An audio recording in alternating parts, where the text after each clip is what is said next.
清洗一下，直接进入下一步切片开炒，千万不要拿去焯水，一旦焯水，炒的是冬瓜，吃的就不知道什么瓜了。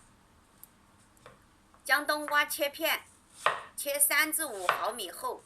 清炒冬瓜要切厚点，在炒的过程才能保持水分，不软塌，吃起来才有冬瓜自然清香的冬瓜味。加入姜末、蒜末炒香，倒入冬瓜，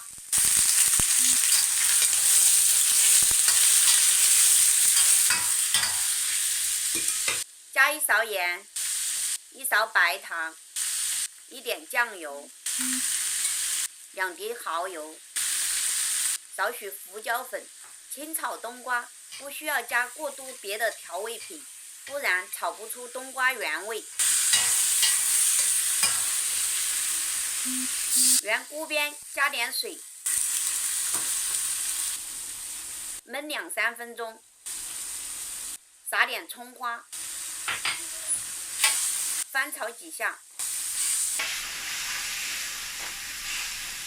即可出锅。